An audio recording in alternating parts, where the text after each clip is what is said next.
अल्लाह रब्बुल इज़्ज़त के हम्दो-सना नबी मुकर्रम शफ़ी मुअज़्ज़म हादी दो जहां सरवरे सरवरां बाइसे तख्लीक़ कायनात हज़ूर सय्यदी व मौलाई व आक़ाई व मरजाई अहमद मुज्तबा हज़ूर सय्यदना मुहम्मद मुस्तफ़ा सल्लल्लाहु अलैहि वसल्लम की बारगाहे आलिया में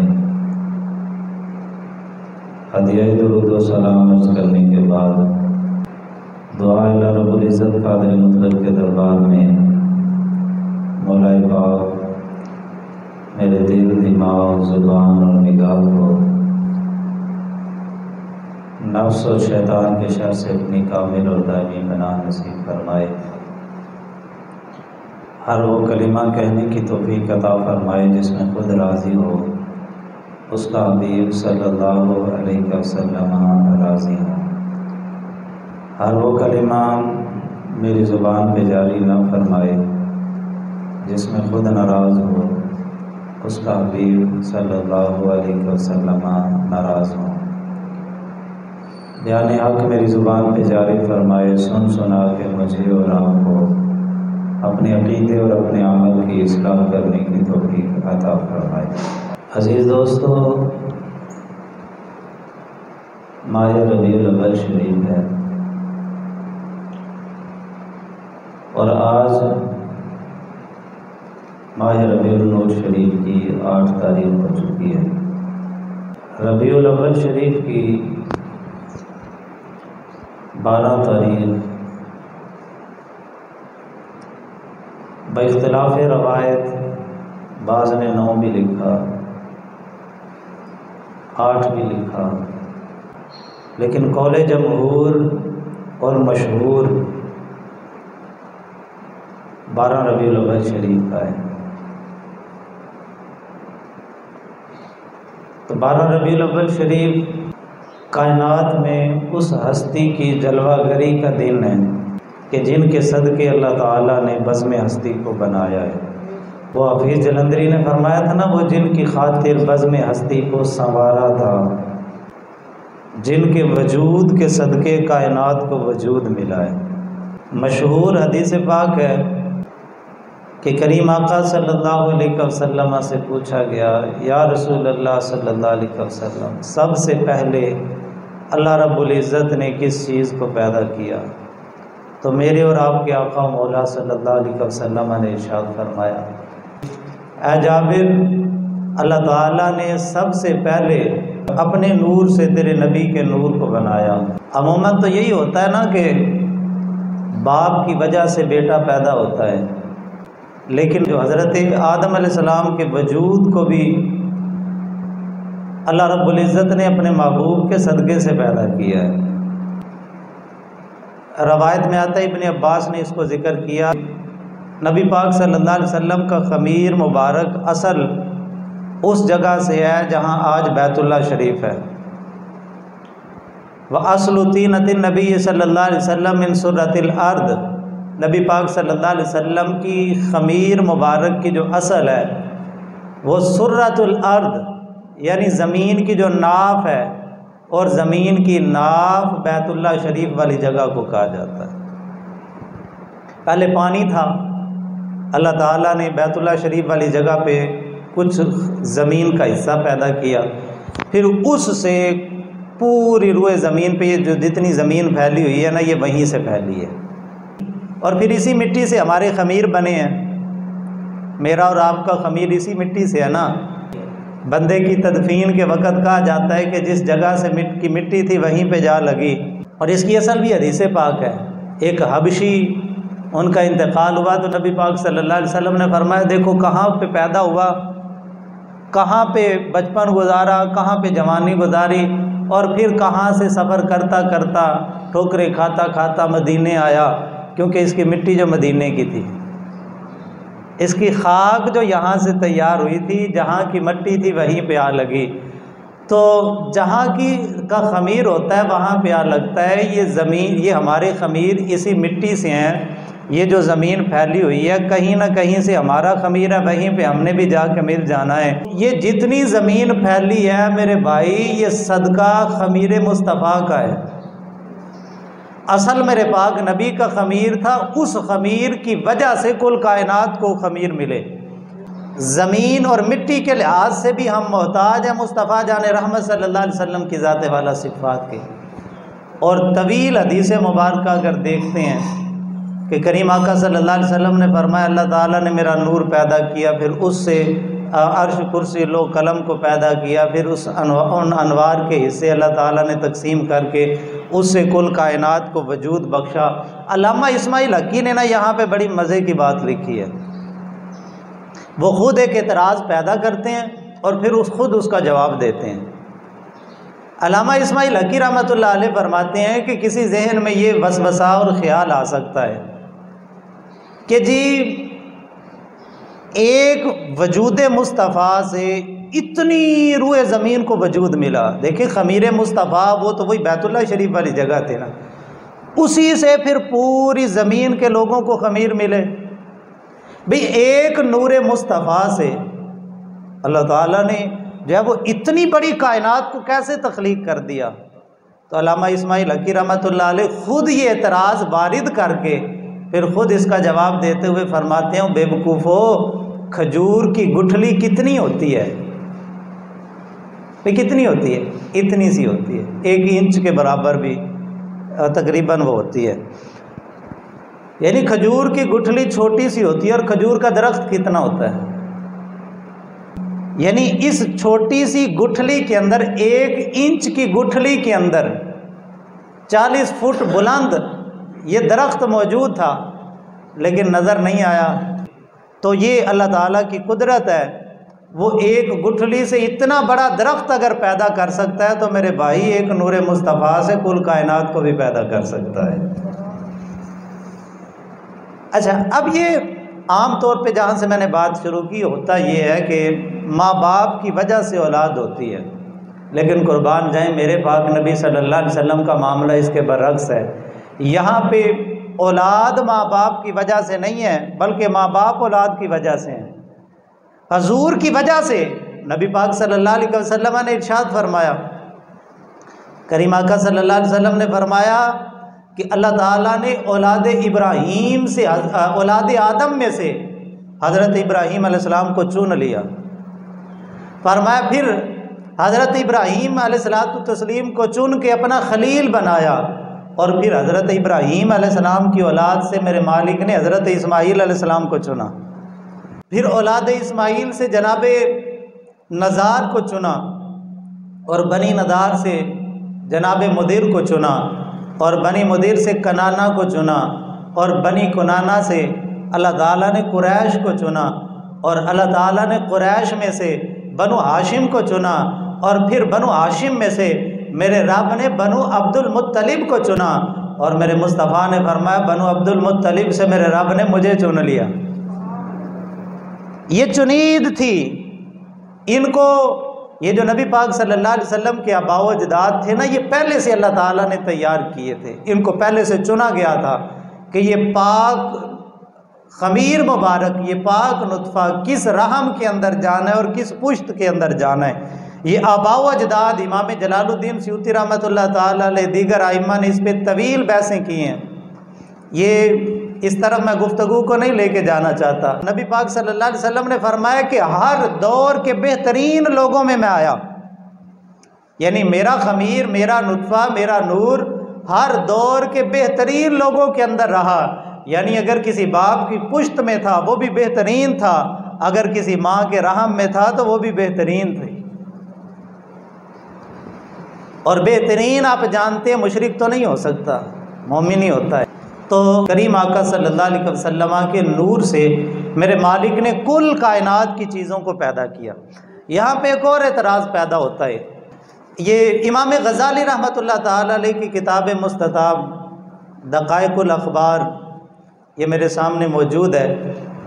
इसमें इन्होंने यही हदीस पाक जब बयान की नबी पाक सल्लल्लाहु अलैहि वसल्लम के नूर पाक वाली, और इसमें इन्होंने बयान किया कि करीम आका सल्लल्लाहु अलैहि वसल्लम के नूर पाक से अल्लाह ताला ने कुल कायनात को वजूद बख्शा। तो इसके आखिर में फिर एक एतराज़ वारिद करते हुए वो ख़ुद इसका जवाब देते हुए कहते हैं जी एतराज़ यहाँ पे ये वारिद होता है कि नबी पाक सल्लल्लाहु अलैहि वसल्लम तो पाक हैं। ये ना आजकल ये एतराज़ कर देते हैं इस किस्म के लोग, लोगों की ज़ुबान में ज़रा बराबर लचक नहीं आती। जी हजूर तो पाक है, अगर तुम कहो कि हजूर के नूर से कुल कायनात को वजूद मिला तो फिर ये कुत्ते बिल्ले सूर खिंजीर ये जो चीज़ें पैदा हुई ये भी हजूर के नूर से हैं, फिर ये नापाक कैसे हो गई? तो इसका जवाब देते हुए फरमाते हैं कि देखो असल पे ऊपर असल का हुक्म फ़रा पे तो लगता है लेकिन फ़रा का हुक्म असल पे नहीं लगता।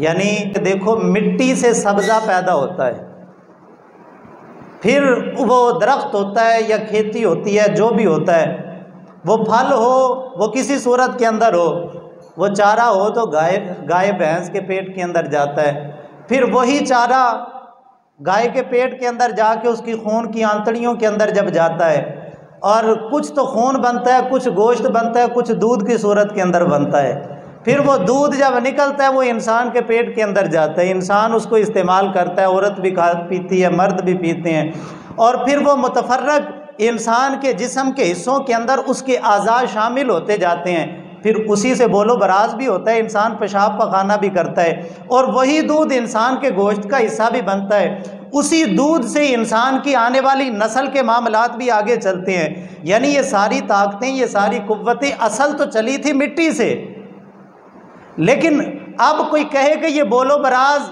ये पेशाब पखाना ये नापाक है और मिट्टी पाक कैसे हो गई? और मेरे भाई मिट्टी तो पाक ही है, लेकिन इसका जब ये एक मामला आगे चला और ये आगे चल के इससे कुछ नापाक चीज़ों ने जन्म लिया, तो वही जिस तरीके से मिट्टी तो पाक होती है लेकिन उससे पैदा होने वाला चारा गाय के पेट में जाके और उससे निकलने वाला दूध इंसान के जिस्म के अंदर दाखिल होकर और इंसान के जिस्म से फिर वही मुख्तलिफ सूरतों के अंदर कभी पेशाब पखाने की सूरत के अंदर नापाक हो जाता है और कभी पाक हो जाता है, कभी पाक इंसान के गोश्त के हिस्से के अंदर शामिल हो जाता है। फरमाया यही कैफियत यहाँ पे है कि अल्लाह रब्बुल इज़्ज़त ने नूर मुस्तफ़ा के ज़रिए कुल कायनात को वजूद अता किया, असल पाक ही है, मेरे पाक नबी का नूर पाक ही है, ज़ाते मुस्तफ़ा पाक ही है, मेरे मुस्तफ़ा का ख़मीर मुबारक पाक ही है, उसी पाक से नापाक ख़मीर भी जन्म लिए। भाई मैंने अर्ज़ की ना कि ख़मीर मुस्तफ़ा बैतुल्लाह शरीफ वाली जगह से वहाँ से कुल ज़मीन फैली और उसी से फिर इंसानों को अल्लाह ताला ने इंसानों की मिट्टी उठाई गई, इंसानों को वजूद दिया गया। भाई असल तो पाक थी, लेकिन आगे जब ये मामला चला तो उससे कई चीज़ों ने तो फ़रा पे असल का हुक्म नहीं लगा करता। अच्छा, नबी पाक सल्लल्लाहु अलैहि वसल्लम की ज़ात वाला सिफ़ात ये कायनात की असल है। करीम आका सल्लल्लाहु अलैहि वसल्लम का ख़मीर इंसानों के ख़मीरों की असल है। सरवर आलम सल्लल्लाहु अलैहि वसल्लम का नूर कुल अनवार की असल है।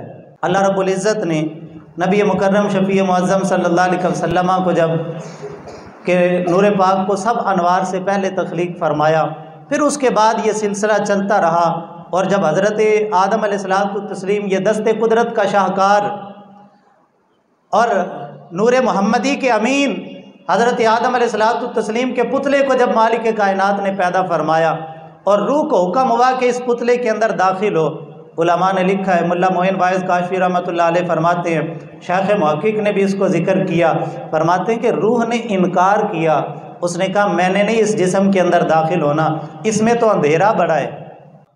तो अल्लाह ताला ने हज़रत जनाब जिब्राईल अलैहिस्सलाम को हुक्म दिया कि जनाब आदम अलैहिस्सलातु तस्लीम की पेशानी में एक छोटा सा घड़ा था, कहा इस घड़े को नूर मुस्तफ़ा से भर दो। तो जब सरवर आलम सल्लल्लाहु अलैहि वसल्लम का नूर मुबारक हज़रत आदम अलैहिस्सलातु तस्लीम की पेशानी के अंदर रखा गया, तो अब वो रूह वजद करती हुई दाखिल हुई। अब रूह खुशी खुशी उस जनाब आदम अलैहिस्सलाम के पुतले के अंदर दाखिल हो गई। और यहाँ पे बड़े मज़े की बात उलमा ने लिखी है, बुज़ुर्ग सूफिया फरमाते हैं रूह ने दाखिल होने से इनकार कर दिया था। वो कहती थी मैंने नहीं दाखिल होना, ये तो अंधेरा है, इसमें तो अंधेरा ही बहुत है। फरमाते हैं यही कैफियत तब होगी जब रूह को निकलने का कहा जाएगा, जब रूह आने लगी थी तब भी इनकारी हुई, जब रूह इस जिस्म को छोड़ती है तब भी तकलीफ के अंदर मुब्तला होती है और इनकार करती है। लेकिन फरमाया कि उस वक़्त भी नूरे मुस्तफ़ा को देख के वजद करती हुई अगर रूह खमीर आदम के अंदर दाखिल हो जाती है और वो उसको तकलीफ और कोई परेशानी लाहिक नहीं होती। फरमाते हैं मरते वक़्त अगर हजूर का चेहरा सामने आ जाए तो जान निकलनी भी आसान हो जाया करती है, फिर जान बड़ी आसानी से बंदा मोमिन की निकलती है। अगर मरते वक़्त मुस्तफ़ा जान रहमत सल्लल्लाहु अलैहि वसल्लम का दीदारे बाकमाल मुयस्सर आ जाए, दुआ करें अल्लाह ताला हम सब को मरते वक़्त आमिना के लाल के चेहरे पाक की ज़ियारत नसीब फरमा दे। अच्छा, करीम आका सल्लल्लाहु अलैहि वसल्लम का नूर पाक जनाब आदम अलैहिस्सलातु तस्लीम की पेशानी के अंदर बतौर अमानत रखा गया। तवील वाक़या है। हज़रत आदम अलैहिस्सलातु तस्लीम के जब वो फरिश्ते आगे पीछे हाथ बांध के मुअद्दब फिरते थे, फिर उनके नाखूनों के अंदर उस नूर का ज़हूर हुआ। हज़रत आदम अला नबीना अलैहिस्सलातु तस्लीम ने उनको चूम के अपनी आँखों के साथ लगाया और फिर ये हज़रत आदम अलैहिस्सलातु तस्लीम के बाद ये जनाब शीश और उनके बाद ये सिलसिला चलता चलता करीम आका सल्लल्लाहु अलैहि वसल्लम के वालिद माजिद हज़रत जनाब अब्दुल्ला रज़ियल्लाहु ताला अन्हु तक आया।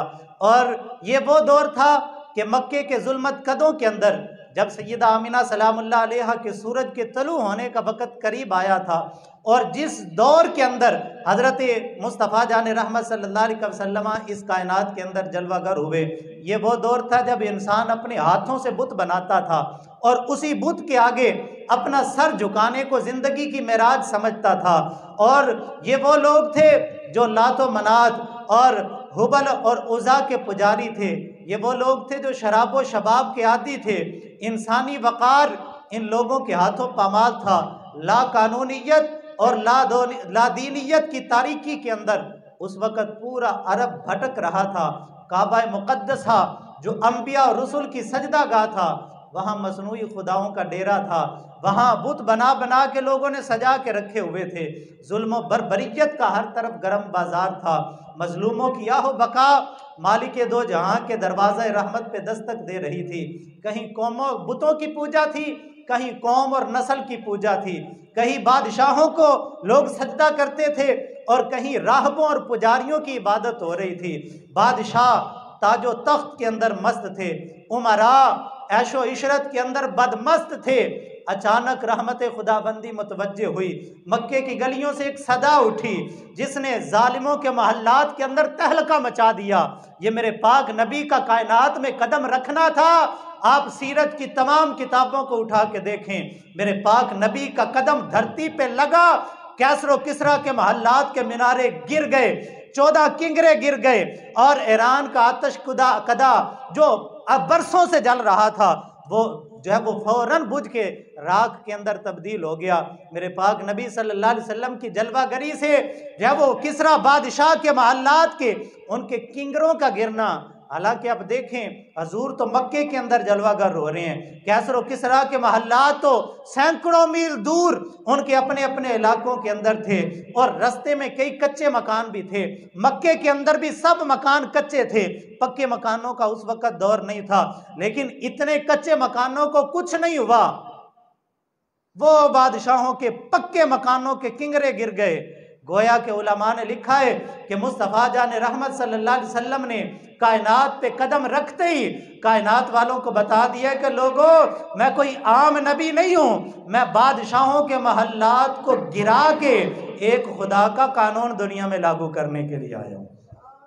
आज लोग ना कहते हैं कि मौलवी का सियासत से क्या ताल्लुक है, मौलवी का हुकूमत से क्या ताल्लुक है। और मेरे भाई जब तक उलमा और दीन वाला तबका रियासत के अंदर रहा और हुकूमत की भाग दौड़ जब तक उलमा और दीन वाले तबके के अंदर रही, तब तक हुक्मरान फारूक आजम जैसे हुआ करते थे या हजरत उमर बिन अब्दुल अजीज जैसे हुआ करते थे, तब हुक्मरान सलाहुद्दीन अय्यूबी जैसे होते थे या महमूद गजनवी जैसे हुआ करते थे, तब हुक्मरान टीपू सुल्तान जैसे हुआ करते थे या जनाबे वाला अपनी तारीख के और आग पलट के देखें कितना सुनहरी दौर है हमारा। जब तक हुकूमत की भाग दौड़ उलमा और दीन वाले तबके के हाथों रही है तब तक मुसलमान इज्जत और वक़ार के साथ जीते रहे हैं। लेकिन जब से ये अंग्रेज़ों ने और अंग्रेज़ों के जब वो पुजारियों ने दीन और सियासत को अलग अलग किया, उन्होंने कहा मौलवी का सियासत से क्या ताल्लुक, मौलवी को अलग बिठाओ, ये दीन वाले लोग हैं, ये बस मस्जिद में बैठ के अल्लाह अल्लाह करें। और मेरे भाई, दीन सिर्फ मस्जिद में अल्लाह अल्लाह करने का सबक नहीं देता, दीन तख्त पे बैठे हुए हुक्मरानों को भी दीन का ताबे करने का हुक्म देता है। वो हजरत फारूक आजम की तरह, वो हजरत उस्मान गनी की तरह, वो मौला अली की तरह, वो इमाम हसन की तरह, वो हजरत अमीर मुआविया की तरह।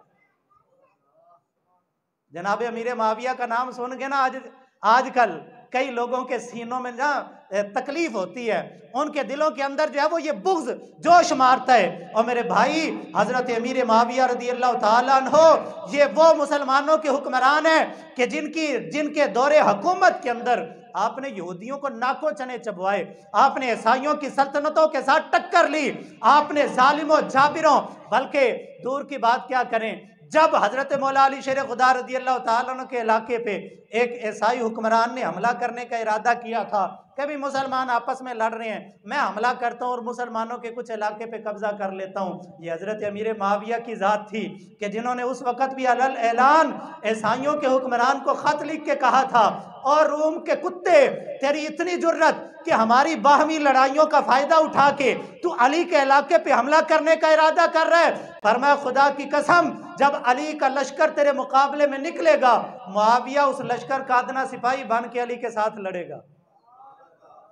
ये वो हजरत अमीर मुआविया रज़ी अल्लाह ताला अन्हु की ज़ात है। आज ये बड़ा पुरफितन दौर है, नबी पाक सल्लल्लाहु अलैहि वसल्लम के असहाब पे भौंका जा रहा है। पिछले महीने हमने कसरत के साथ देखा, हजरत अमीर मुआविया रज़ी अल्लाह ताला अन्हु पे खुलेआम तानो तशनी के तीर बरसाए गए, और वो जेलम का छोकरा हो या किसी भी इलाके के साथ ताल्लुक रखने वाले, या किसी भी वो हमारे अंदर की काली भेड़े हों जो मुस्तफ़ा करीम अलैहिस्सलातु तस्लीम के किसी भी सहाबी की अदना भी गुस्ताखी करेगा, उसका अहले सुन्नत व जमात से किसी किस्म का ताल्लुक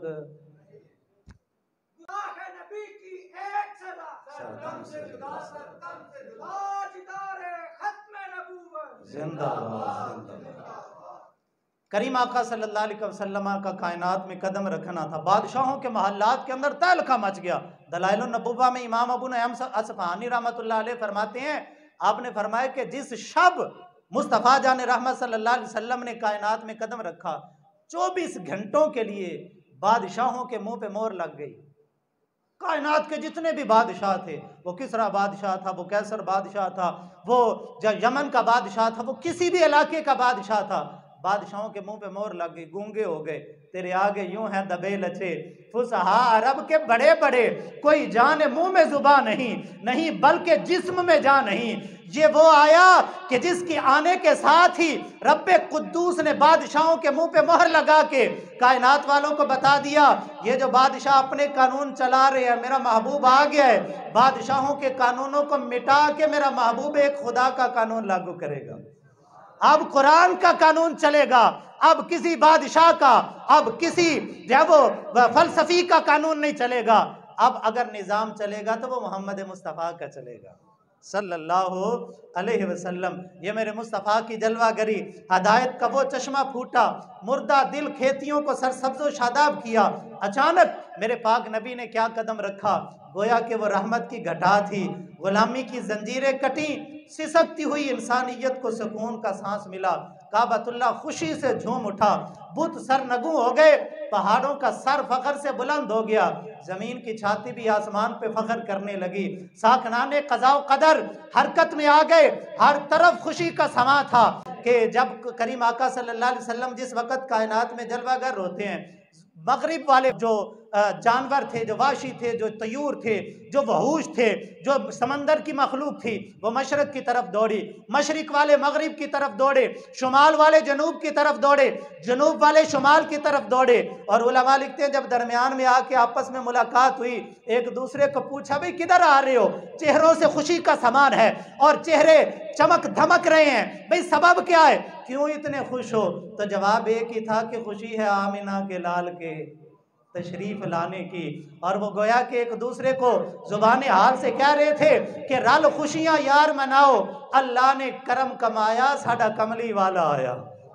मुस्तफ़ा करीम अलैहिस्सलातु तस्लीम की जलवागरी का वो वक़्त जब 12 रबीउन नूर शरीफ ऐन सुबह सादिक का वक़्त, ऐन सुबह सादिक का वक़्त, और इसको जानते हैं सुबह सादिक क्यों कहा जाता है? एक सुबह काजिब होती है, दूसरी सुबह सादिक होती है। क़यामत तलक के लिए मेरे पाक नबी सल्लल्लाहु अलैहि वसल्लम ने जिस वक़्त को सदाकत की आवाज़ से आशना कर दिया, अब जिस वक़्त अल्लाहु अकबर की सदा बुलंद की जाएगी और रब की तौहीद और मुस्तफ़ा की रिसालत का नगमा अलापा जाएगा, यही वो वक़्त है कि जिस वक़्त आमिना के लाल ने कायनात में कदम रखा था। 12 रबीउन नूर शरीफ का दिन बस करीब ही है और आने वाला है। 12 रबीउन नूर शरीफ और मिलादुन नबी सल्लल्लाहु अलैहि वसल्लम के हवाले से ही चंद गुज़ारिशात मैं आपके सामने रखना चाहता था। ये चंद तमहीदी बातें की हैं मैंने। करीम आका सल्लल्लाहु अलैहि वसल्लम के मिलाद पाक का तज़किरा मुख्तसरन किया। चंद बातें जो मैं दस्त बस्ता अहले सुन्नत से एक इल्तिमास करना चाहता हूँ। खुदारा अपने मसलक को बदनाम ना करो, खुदारा। और यार ईमानदारी से बताएं, मैं एक सवाल करता हूँ, रबीउन नूर शरीफ है, इस महीने के अंदर हमारा हक बनता है हम अपने नबी पे ईमान लाएं और तगड़ा ईमान लाएं, कच्चा पक्का नहीं, कच्चा रंग ललारी वाला जेड़ा चढ़दा लैंदा रहंदा, इश्क तेरे दा रंग मोहम्मद चढ़ जाए फिर नहीं लैंदा। भाई ये क्या हुआ? कहते हैं जी सूद हराम है, लेकिन मौलवी साहब गुजारा तो नहीं ना होता, फिर तेरा ईमान कैसा है जी? नबी पाक सल्लल्लाहु अलैहि वसल्लम का चेहरा सब चेहरों से खूबसूरत था, लेकिन मैं दाढ़ी ब्याह तो बाद रखनी है।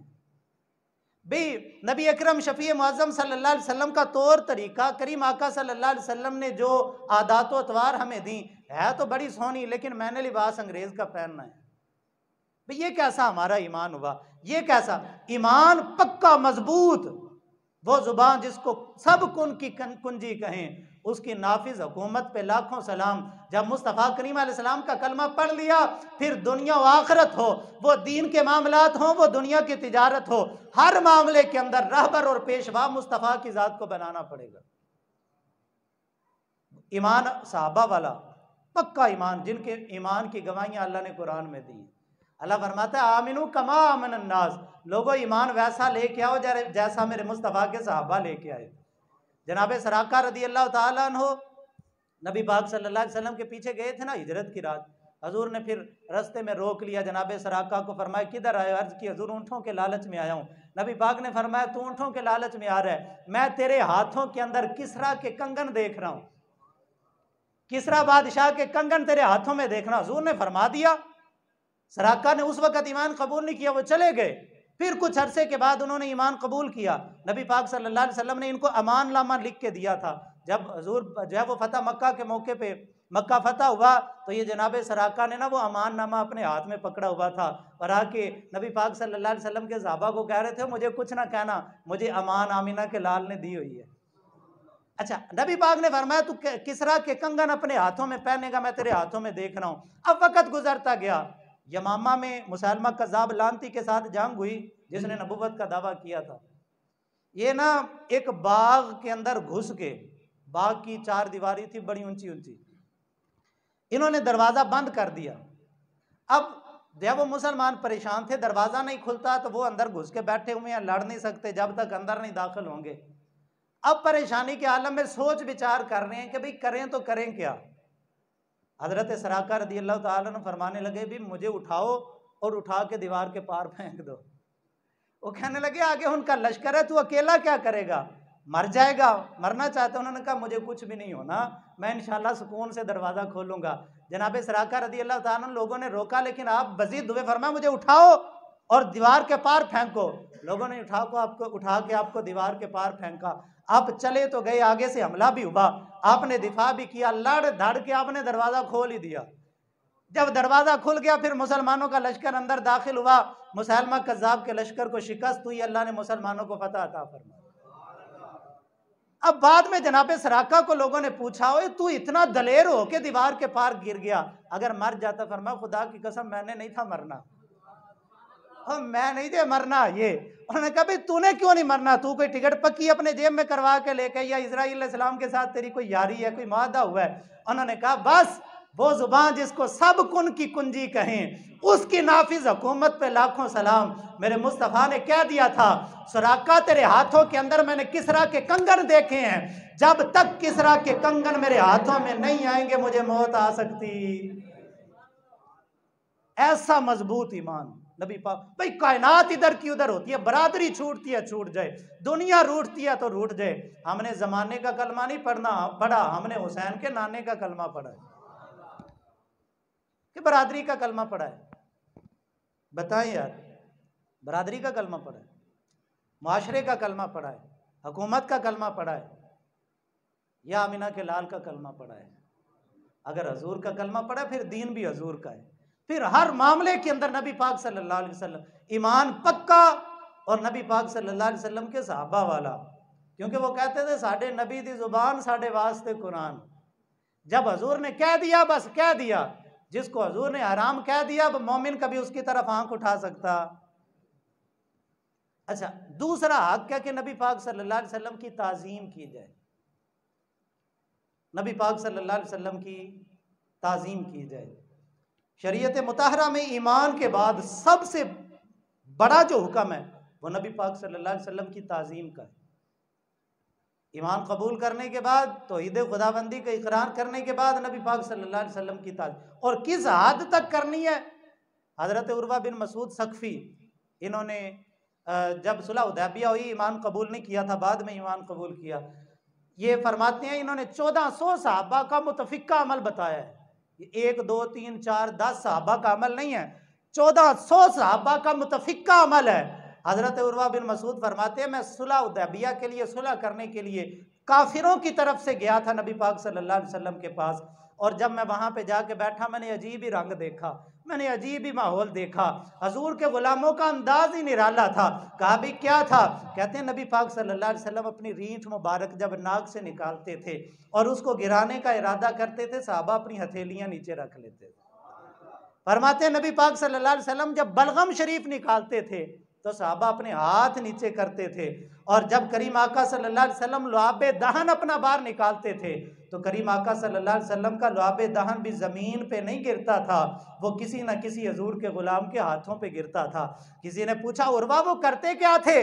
लुआबे दहन को और फिर रीढ़ मुबारक को, और जब वो नबी पाक सल्लल्लाहु अलैहि वसल्लम की बलगम शरीफ को वो क्या करते थे? कहते हैं कोई चेहरे पे मलता था, कोई सीने पे मलता था, कोई माथे पे मलता था, कोई अपने सर का झूमर बनाता था। ये नबी अकरम शफी मुअज्जम सल्लल्लाहु अलैहि वसल्लम की ताजीम। आज लोग ना सवाल करते हैं भाई ये कहाँ पे लिखा है, तो वो कहाँ पे लिखा है? मैंने कहा मेरे भाई, ताजीम और अदब के लिए और मुस्तफ़ा करीम अलैहिस्सलाम के अदब के लिए मोमिन को किसी दलील की ज़रूरत नहीं होती। अल्लाह ताला ने कहीं हुक्म नहीं दिया था कि मेरे पाक नबी की रीढ़ मुबारक भी तुमने सहाबा ज़मीन पे नहीं गिरने देनी, लेकिन मेरे पाक नबी के सहाबा ने ज़मीन पे गिरने दी नहीं।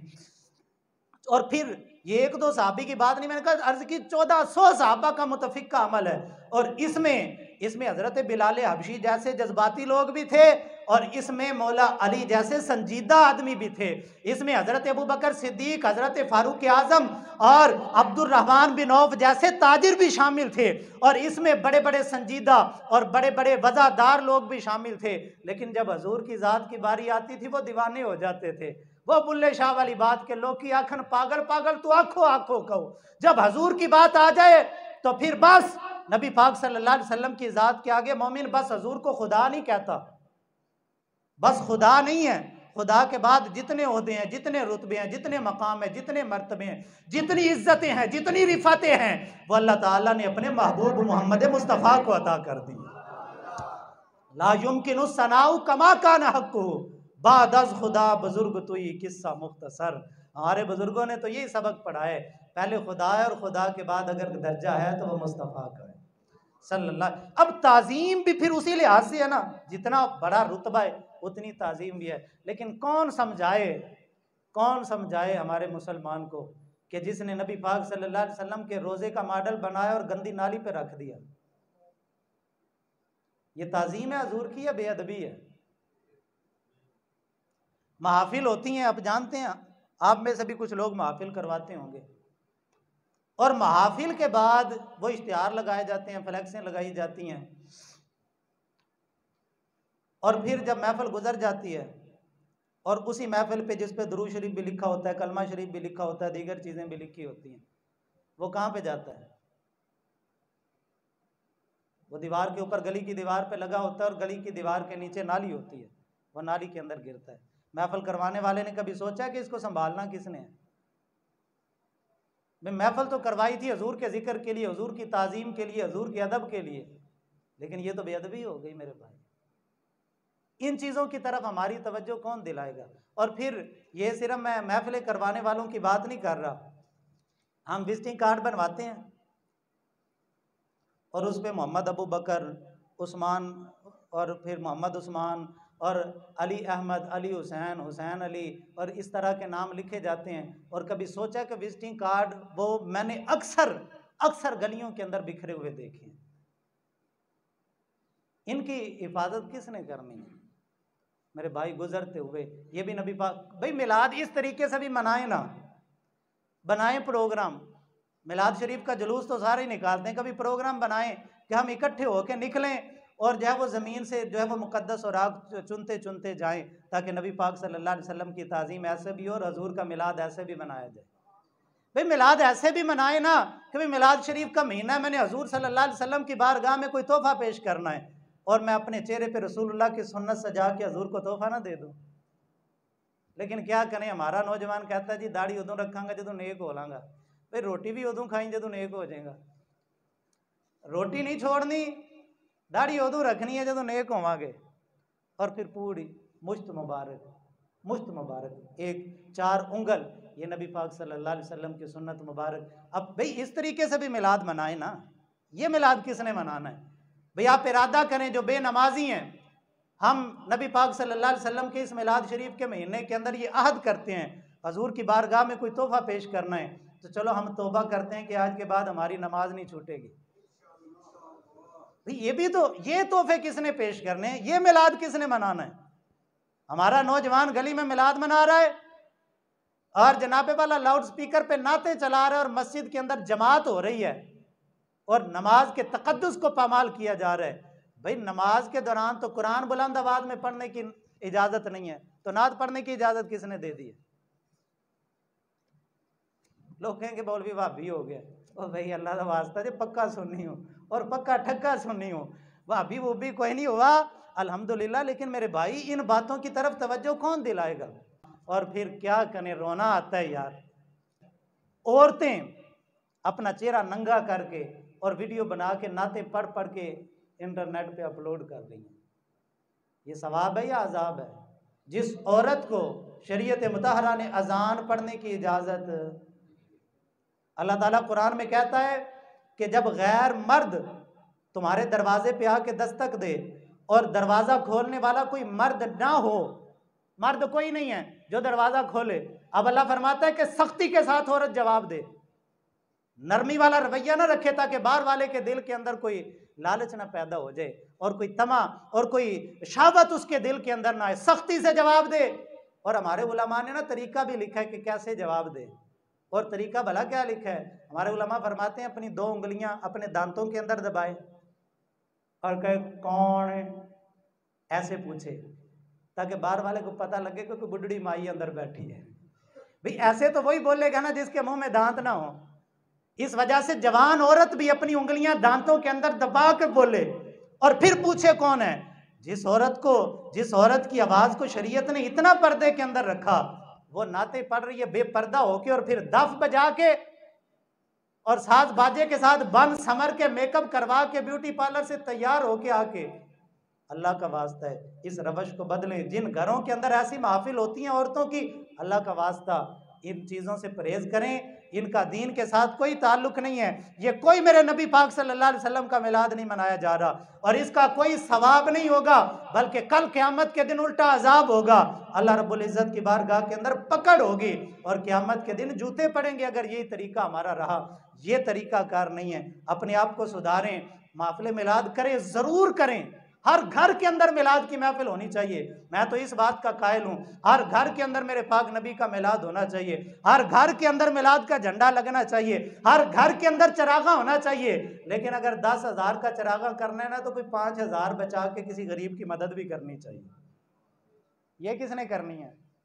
मेरे पाक नबी तो कर्ज उठा के दर पे आए हुए सवाली की जेब भर के वापस भेजा करते थे, लेकिन हमने सारे का सारा इश्क लाठों के अंदर छुपा के रख दिया।